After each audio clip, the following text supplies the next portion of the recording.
husband found theater tickets in my purse while we were at his family, having dinner. How stupid do you have to be to cheat on the husband you've been married to for less than a year, and even get caught because of theater tickets? Well, that's me. I have observed a tendency in bringing chaos into people's lives. I actually pity the men who dated me. They didn't deserve the hell I brought on their lives. Well, my name is Camilla. I'm 25 years old and married to George. He's 35. Our relationship has a complicated story, even if very short. I never really saw myself married, didn't think I was able to get any relationship to the aisle. I guess it only happened to George because we dated for 3 months before getting married. He didn't really have the time to see all my bad sides. But as I always do, I managed to find a way for him to see the worst in me. It wasn't intentional to ruin our relationship, but it's something I always end up doing in every single one I have. I grew up in the middle of chaos, so without even noticing, I still bring chaos to people's lives. My parents were never really responsible. While I grew up, they got together back and forth and thought more about themselves than their kids. In high school, it was usual for my parents to disappear for 2 weeks and come back as if nothing happened, leaving my older brother, Jay, and I to take care of my other 2 siblings. We had to make sure the bills were paid, feed the kids, take care of them, take them to school, and every other parenting job which was being neglected in our family.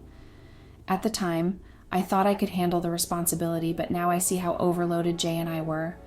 I only consider my siblings as family. I lost contact with my mom years ago, and my dad died when I was 18. We always had financial trouble since my parents weren't stable at anything most of the time. My brother and I had to keep looking for part-time jobs in our neighborhood to support kids who we didn't put in the world. I never really witnessed healthy relationships, never thought I could have them. My first 2 relationships were terrible. The first somehow managed to be worse than me, and the second, well, I guess I ruined his life a little bit. But then, there was George. George is the kind of guy you bring home to meet your parents, as I didn't have decent ones.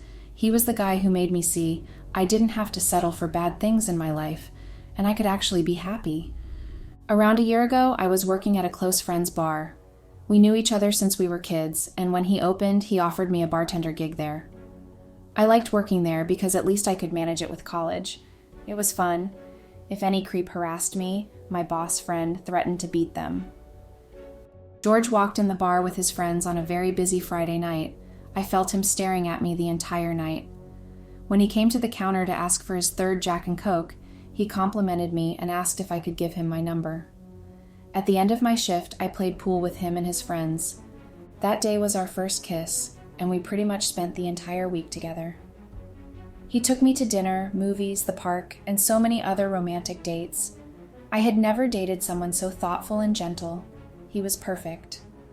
I fell in love quickly with George. I imagined my future with him, our wedding, the kids we'd have. I wanted him in my life so badly.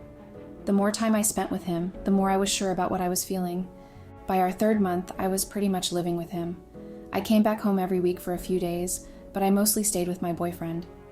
On a weekend, George invited me to go on a trip to a cozy cabin in the mountains.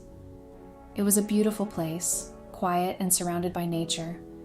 We spent the days hiking, exploring the area, and enjoying each other's company.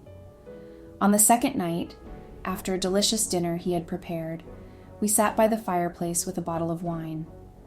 George seemed a bit nervous, which was unusual for him.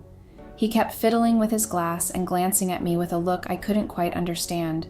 He had never looked at me that way. After a few moments of silence, he reached into his pocket and pulled out a small velvet box. My heart started racing as he started talking, even more nervous than me.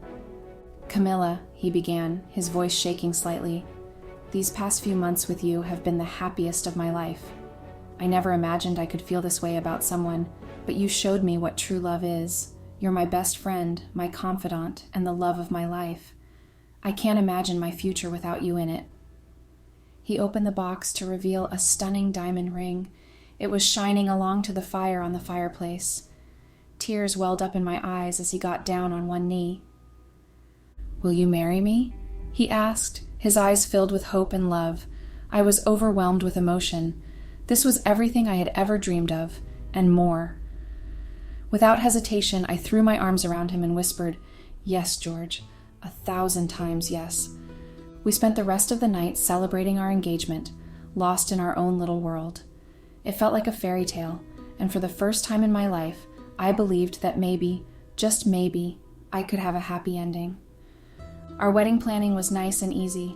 George was incredibly supportive, letting me take the reins on most of the decisions.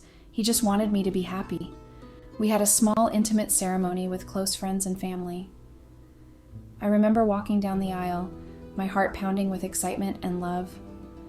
George stood at the altar, looking more handsome than ever, his eyes filled with tears as he watched me approach. Even though we were only together for 3 months, I was sure about my decision. It seemed completely right. George was even more sure than me. We were meant for each other, and both of us thought so. The ceremony was beautiful, filled with laughter and tears of joy. When we exchanged vows, I felt a deep sense of peace and belonging. George was my home, my safe haven. I couldn't wait to start our life together as husband and wife. Our relationship felt like a dream come true. He was the steady rock I had always longed for, a stark contrast to the chaotic relationships of my past. George was dependable, loving, and genuinely cared about my well-being. He brought stability into my life, something I had never experienced before. Our first few months as a married couple were blissful. George was attentive and always made an effort to make me feel special. We enjoyed quiet evenings at home, cooking together and watching movies. Weekends were spent exploring the city, going on hikes, and trying out new restaurants. It was the kind of life I had always imagined but never thought I deserved. But as time went on, I began to feel restless. The predictability of our life together, which initially felt comforting, started to feel stifling. I struggled with my own insecurities and fears, constantly questioning if I was truly happy or just playing a part. George sensed my unease and tried his best to reassure me, but it wasn't under his control. I found myself withdrawing, emotionally distancing myself from George. Our conversations became more superficial, and I could see the confusion and hurt in his eyes. He would ask if everything was okay, and I would plaster on a smile and tell him I was fine. But deep down, I knew I was slipping away from the life we had built together. I started to miss the excitement and unpredictability of my past relationships. It wasn't that I didn't love George, I did deeply, but there was a part of me that craved something more, something that our stable, loving marriage couldn't provide. I didn't know how to manage my need for stability and my desire for excitement together at the same time. Our marriage began to feel like a delicate balance, one that I struggled to maintain. I didn't want to hurt George, but I also couldn't ignore the growing sense of boredom within me. It was a constant internal battle, one that left me feeling guilty and confused. Despite my internal crisis, George remained patient and supportive. He believed in us and was willing to work through any issues we faced. I wished I could be as committed and unwavering as he was, but my own demons kept pulling me in different directions. And that's when Jimmy re-entered my life, bringing with him the chaos and excitement I hated but secretly craved. Jimmy and I had an intense relationship, similar to a hurricane during our college years. We met in a psychology class and quickly became inseparable. Jimmy was an actor crazy about life, the kind of guy who lived on the edge, always looking for the next thrill. He was charming, adventurous, and had a magnetic personality that drew people to him. I was no exception. Our relationship was a roller coaster from the start. Jimmy and I had a strong connection, both physically and emotionally, but it was also filled with intense highs and devastating lows. We fought passionately and made up with equal intensity. The drama was addictive, and I found myself constantly on an emotional high, never knowing what to expect next. Jimmy brought out a side of me that I hadn't known existed. With him, I felt alive and free, unbound by the constraints of my past. We skipped classes to go on spontaneous road trips, stayed out all night partying, and enjoyed the chaos we created together. But the instability took its toll, and our relationship was far from healthy. It was ironic how we met in a psychology class, skipped it together frequently, and had the most unhealthy involvement ever. We broke up and got back together countless times. Each time I told myself it was the last, that I deserved better, but I always found my way back to him. It was a toxic cycle, one that I couldn't seem to break. Eventually, the constant fighting and emotional turmoil became too much, and we broke up for good. I hated Jimmy. Jimmy hated me. He was an alcoholic. I didn't really think it was a big deal and just thought he was just a jerk. Rehab probably wouldn't fix a jerk. Until I broke up with him, he proceeded to lose his job and have a huge fight with his family 2 days after that. His family made him promise he wouldn't see me again and sent him to rehab. When I met George, I was looking for a fresh start, a way to escape the chaos of my past. He was everything Jimmy wasn't: stable, dependable, and loving. I thought I had finally found the peace I was searching for. And for a while, I did. But deep down, there was a part of me that missed the excitement and unpredictability of my time with Jimmy. Even after we broke up, Jimmy never fully left my mind. I would occasionally see his posts on social media, wondering what he was up to and if he ever thought about me. I knew reaching out to him would be a mistake, but the curiosity and longing never quite disappeared. I was married to George for 6 months when the thought of Jimmy kicked its way into my mind. When he suddenly reappeared in my life, it was like a spark reignited. All the feelings I had buried came rushing back, and I found myself drawn to him once again, unable to resist the pull of our past connection. I reconnected with Jimmy purely by chance.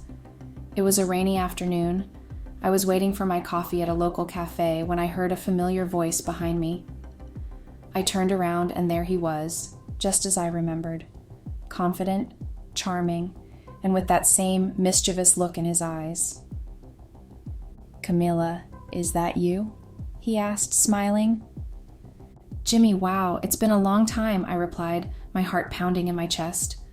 We exchanged a hug and caught up on the basics of our lives. He mentioned he was working on a play he performed every weekend downtown. He had also recently moved back to the city. I told him about my marriage to George and my job. It didn't take long for our conversations to become frequent. We exchanged numbers, promising to meet up for coffee sometime. What started as innocent catch-ups quickly turned into something more. I found myself looking forward to meeting him again, enjoying the thrill of rekindling our old connection. We texted frequently, but for weeks we didn't even set a date. I guess both of us were scared about actually starting this storm again. I was the one who brought it back. I left work early on a Friday, so I decided to stop by the theater where Jimmy's play was on. When I got there, I saw on the schedule that one of the play's sessions was in 15 minutes. The next started half an hour later after the previous one finished, so I'd have enough time to talk to Jimmy later. I would even be able to get in time for dinner at George's parents' house. That was the first time we crossed the line. It was a mix of excitement and guilt. I went backstage to find him after the play. He was surprised and happy to see me. Jimmy had a break room for himself. We sat, started talking and reminiscing about our college days. One thing led to another, and before I knew it, we were kissing passionately. The familiar rush of adrenaline and desire consumed me, and I couldn't bring myself to stop. We only had half an hour, but it was enough for me to fall in the void of Jimmy's charms again. I didn't have much time to think about what I was doing. I left running, afraid of being late, and leaving for my parents-in-law house. I got there with a smile on my face as if nothing had happened. My husband opened the door for me. I kissed him saying hello, and in that moment I started feeling terrible. I was numb until touching George. Then I felt like a bullet had hit me. I had just cheated on my husband with my deadbeat boyfriend. I said hello to his family, only thinking, if I play it cool, it'll be fine. George didn't seem to notice I was a little off, which made me relieved and get loose during dinner. I really liked his family. We got along so well. His parents and brother were nice to me since the moment I met them. I thought they'd be hesitant about our wedding, because it was kind of soon in our relationship to tie the knot. But against what I expected, they were really happy and took me as part of the family. It was nice being around a functional family, definitely different from mine. I could count on them more than I did to my parents. My siblings are all grown now and doing their own thing, so I didn't see them as often. It felt good having a family to count on, especially now that they considered me one of them. Dinner was nice, the food was good, we all drank, laughed, and enjoyed each other's company. George seemed happy. Every time he looked at me, he smiled with genuine love. He always loved seeing me get along with his family. After dessert, George looked at me and asked, "Did you bring it?" He was asking about the keychain he bought for his brother. Ever since they were kids, every place they visited, they would buy a themed keychain and gift each other. It was kind of a competition and tradition. After they grew up, they started taking it even more seriously, since they traveled alone to different places and saw which one got more keychains. Even if it was a very busy and serious work trip, George would get out of his way to buy a keychain for his brother. They did bets based on who could gift more during the year. The week before, George went to Los Angeles and bought a Venice Beach keychain, but forgot to take it before he left home. In the morning, he texted me and asked me to bring it to dinner, since I left after him every day, and he wouldn't be able to go home and get it. I told him it was in my purse, without thinking much about it. He got up from his seat as his parents entertained themselves with his brother's story. I don't even remember what it was about. I noticed George was taking a long time to bring back the keychain. I wondered if something was wrong, but I still hadn't connected the dots. That same moment, my cell phone buzzed to a message Jimmy had sent me. I blocked the screen and put the phone in my lap. I sighed, imagining my husband reading those texts. He came back to the dining room, popping out his eyes. George seemed angry. He put something in his pocket, got the keychain in one hand, and sat down. George didn't even glare at me. "Traveled to LA here." He handed it to his brother, who laughed at it like a private joke. "Did you really have to get me one that reminds me of my ex from college in California?" His brother pretends to be hurt, but in seconds laughs it off with George. My brother-in-law takes a large sip of wine and talks again. "That goddamn actress broke my heart." George looks at me after his brother complaint. I pretend to laugh too, and he just turns his gaze away again. "What did she even do to you? I don't remember," George asks with a devilish smile on his face. I saw my brother-in-law twitch, having the memories back. "She played an extra on a TV show and slept with the main actor." Again with this story, he even made us watch the damn show with the actor, their father says and laughs with them. George looks like he is having the time of his life, when he suddenly says something I couldn't believe I heard correctly. "Just like my whore of a wife." I looked at him confused. His family had a strange nervous laugh, thinking he was kidding. "Language, George." His mom says it like she is also kidding, but she just wanted him to stop talking. "But she is. My wife is a whore." He said it again like it was nothing. We were all looking at him like he was having a stroke. "George, what?" I asked, terrified. He put his hand in his pocket, put the theater ticket on the table, and unlocked his phone screen on a website. It had the same color as the tickets, and I read cast and collaborator. The first written there was Jimmy first and last name. I was silent. I just stared at the paper with that same date on it. "Tell me, Camilla, did you screw your ex?" he asked, and the other three on the table gasped. They didn't believe it was happening either. I felt a wave of shame wash over me. "I never meant to hurt you," I said, tears streaming down my face. "I don't know why I did it. I felt lost." "Lost?" George repeated, his voice rising. "So you thought sleeping with another man would help you find your way? Do you have any idea what you've done?" I could see the pain in his eyes, and it broke my heart. I wanted to take it all back, to undo the damage I had caused, but I knew it was too late. "I'm so sorry, George," I sobbed. "I didn't think." He shook his head, tears filling his own eyes. "I thought you loved me," he said quietly. "I thought we were building a life together." "I do love you," I insisted, but the words felt hollow. How could I claim to love him when I'd betrayed him so completely? George took a deep breath, wiping his eyes. "I need some time to think," he said finally. "I can't do this right now." I watched him walk away, feeling more alone than ever. I heard his steps on the stairs, which meant he was staying with his parents, which meant I was supposed to go home alone and immediately. I had destroyed the one good thing in my life, and for what? A few moments of excitement with a man who could never give me what George had. I got up from the chair with my face still wet from my tears. I said goodbye to his family, and I couldn't tell if they were disgusted or pitied me. I got my purse, my keys, and left almost running through the front door. I tried not to vomit, but was only able to hold it until a few houses ahead on the street. I literally made myself sick. I couldn't believe I was able to screw up my life because of Jimmy again. Not even because of Jimmy, because of me. I literally went after him looking for trouble, since my marriage was just too boring without a disgrace on it. I spent countless hours replaying everything in my mind, trying to understand why I had sabotaged my own happiness. I realized that my chaotic upbringing had left me with deep-seated issues, but understanding them didn't make the pain any easier to bear. Update. Hello, this is Camilla. I'm here to give you an update on my story about my husband finding out I was cheating on him with my ex-boyfriend through a theater ticket. Remember me? Well, there isn't really much to be said. After I got humiliated in front of George's family, it's hard to imagine he'd forgive me. Eventually, George and I sat down to talk. He told me that he needed time to heal and that he wasn't sure if he could ever trust me again. I couldn't blame him. I had shattered his trust, and it would take a miracle to rebuild it. In the end, we decided to separate. George deserved someone who could love him fully and faithfully, and I needed to figure out how to break the cycle of chaos in my life. George couldn't trust me ever again and didn't hesitate to file for a divorce. It was the hardest decision we've ever made, but I guess it was the right one. Looking back, I realized that I have a lot of work to do on myself. I need to learn how to love in a healthy way, to build relationships based on trust and respect. It's a long road ahead, but I hope that one day I'll be able to find peace and maybe even redemption. For now, I'm taking things one day at a time, trying to heal from the mess I've made. It's not easy, but it's the only way forward, and maybe, just maybe, I'll learn to stop bringing chaos into the lives of the people I care about.